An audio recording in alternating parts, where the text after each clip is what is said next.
નમસ્કાર મિત્રો, ND Gohil YouTube ચેનલમાં આપનું હાર્દિક સ્વાગત છે. તો મિત્રો, આજે આપણે ધોરણ 7 સત્ર 2 એકમ 12 જનની કાવ્યની સ્વાધ્યાયન પોથીની સમજ મેળવીશું અને તેનું સોલ્યુશન પણ કરીશું.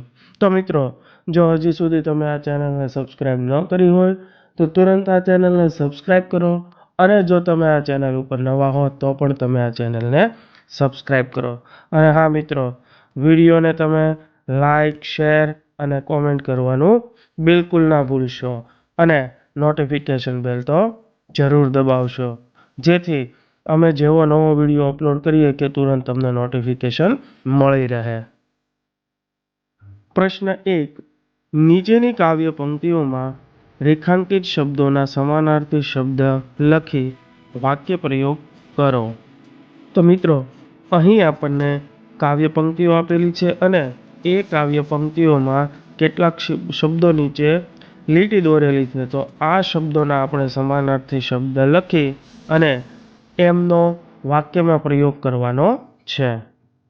તો હવે આપણે જોઈએ આ શબ્દોના સમાનાર્થી શબ્દો કયા કયા છે અને તેમનો વાક્યમાં પ્રયોગ કઈ રીતે કરી શકીએ છીએ.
પ્રશ્ન 2.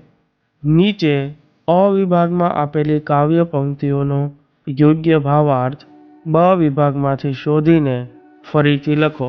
તો મિત્રો, અહીં આપણને અ અને બ એમ બે વિભાગ આપવામાં આવ્યા છે. અ વિભાગમાં કાવ્ય પંક્તિઓ છે અને બ વિભાગમાં તેમના ભાવાર્થ લખેલા છે. તો આપણે સાચો વિકલ્પ પસંદ કરી અ અને બ બંનેને જોડવાના છે. તો ચાલો જોઈએ કે કઈ કાવ્ય પંક્તિ સામે ભાવાર્થ માટેની કઈ પંક્તિ આવશે.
પ્રશ્ન 3.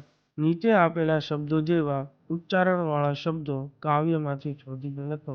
તો મિત્રો, અહીં આપણને કેટલાક શબ્દો આપેલા છે, જેના જેવા ઉચ્ચારણ ધરાવતા શબ્દો આપણે કાવ્યમાંથી શોધીને લખવાના છે. દાખલા તરીકે માત, તો તેના જેવું ઉચ્ચારણ એટલે કે પ્રાસ ધરાવતો શબ્દ છે જાત. તો આગળના શબ્દો પણ આપણે એવી રીતે કાવ્યમાંથી શોધીને લખવાના છે.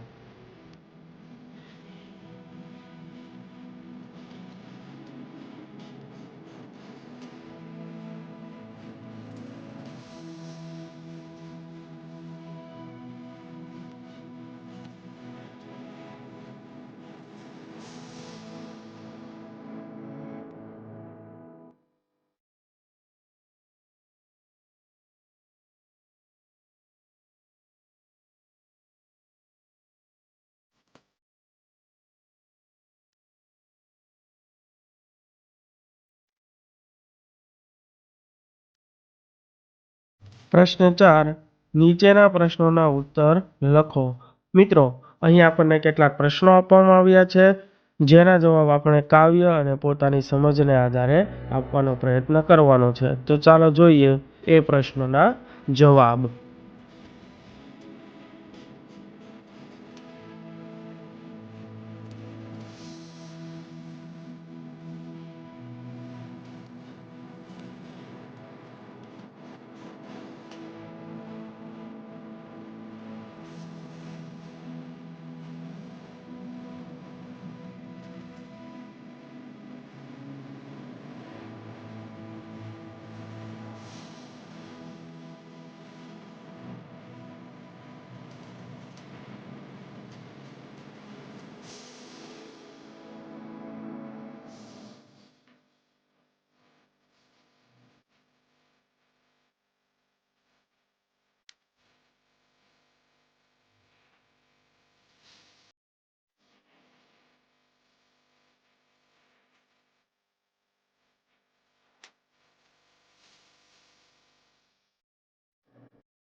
પ્રશ્ન 4 ઉદાહરણ મુજબ લખો।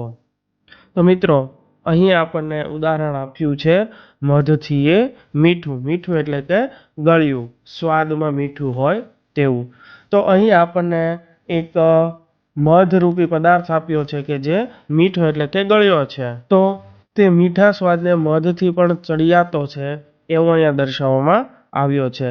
તો અહીં આપણને બીજા અન્ય સ્વાદના પણ નામ લખેલા આપ્યા છે। તો એ કઈ કઈ વસ્તુથી ચડિયાતા છે એ વસ્તુઓ શોધી અને આપણે ઉદાહરણ મુજબ લખવાનું છે।